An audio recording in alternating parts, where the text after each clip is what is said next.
Lagi nih ya ke pertanyaan yang berikutnya yang kita ambil dari emailnya Islam itu Indah. Nah untuk yang ini nih agak kita sembunyikan namanya ya dari hamba Allah. Nih cara langsung aja saya bacakan. Assalamualaikum warahmatullahi wabarakatuh.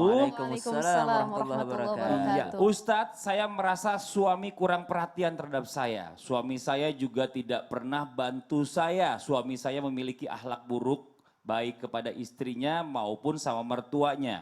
Dan ketika diingatkan suami saya ini tidak terima dan apa saya selalu salah di matanya. Jadi apa salahnya, apa salah kalau saya kesal Ustadz sama suami saya. Diingatkan sholat hanya dicuekin saja. Mohon solusinya Ustadz. Nah ini mohon izin nih ya Ustadz Syam nih gimana caranya nih ya menghadapi suami yang kurang perhatian dan bersikap buruk terhadap istri dan juga mertuanya nih ya terutama buat istrinya dulu deh. Mertuanya mungkin yang kedua. Coba yang jawabannya apa nih katanya di Ustadz Syam lagi bingung nih. Harusnya Ustazah Syifa yang Gua belum jawab. punya istri. Dia bingung katanya Makanya. mana pengalamannya ya katanya. Oh iya, kalau saya Syifa gimana saya Syifa? Boleh nggak Nanya nanya saya dulu nih dikit jadinya ya? nanya dikit Gimana? dulu. Kalau ngadepin saya suami yang begitu. Ngadepin suami seperti itu ya kita harus teladan dari kita dulu ya, nyontohin. Oh yang istrinya pertama. dulu. Istrinya dulu neladenin. Jadi kalau kita nyuruh Subhanallah. doang gitu, sholat kamu sholat.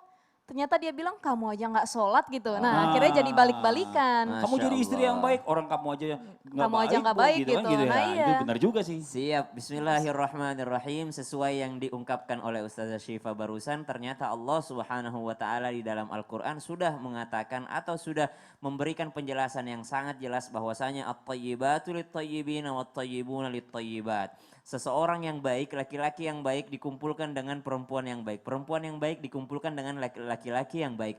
Maka yang pertama yang harus dilakukan mungkin introspeksi diri dulu. Introspeksi diri bagaimana? Apakah saya sudah baik sehingga menginginkan pasangan yang sempurna juga? Apakah saya sudah sempurna sehingga menginginkan manusia yang sempurna juga berada di sisi saya? Ternyata Allah Subhanahu wa Ta'ala menginginkan kita untuk fokus memperbaiki diri kita sendiri supaya Allah memberikan sesuatu yang memang pantas untuk diri kita. Lalu ketika kita merasa, ya Allah saya kan sudah baik.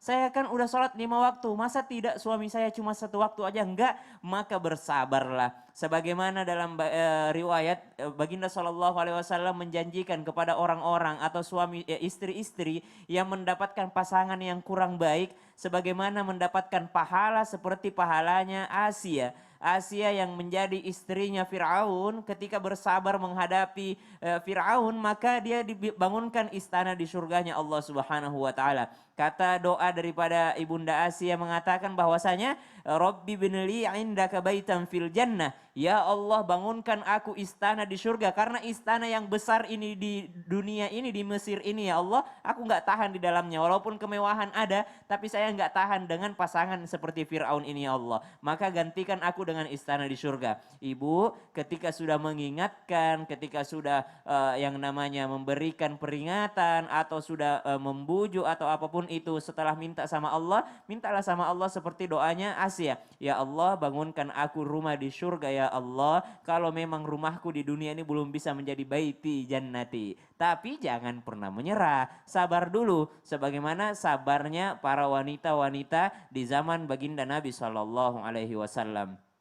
Di antaranya ada anak dari baginda Nabi SAW sendiri yang menikah dengan orang kafir sebelum kenabian baginda Nabi SAW, namun akhirnya berpisah karena dipisahkan oleh mertuanya sendiri. Maka berbuat baiklah seterusnya sehingga Allah mengirimkan yang baik. Yang kedua bersabarlah. Sabar itu bukan berhenti diam, ya udahlah ya udah bukan tanggung jawab saya, bukan. Sabar itu adalah ibu nggak berhenti ngomel, ibu nggak berhenti mengingatkan, maka itulah bersabar, konsistensi dalam berdakwah. Maka insya Allah Allah berikan yang namanya pahala kesabaran seperti pahalanya Asia dan seperti pahalanya Nabi Ayub alaihissalam. Amin. Jadi intinya adalah kalau misalnya ibu udah terus mengingatkan ya udah baik, terus ingatkan terus Bu, itu adalah bagian dari kesabaran ibu untuk mengingatkan suami. Betul. Untuk bukan cuma hanya di dunia tapi sedunia dan sesurga. Amin. Wah, amin. Ini kita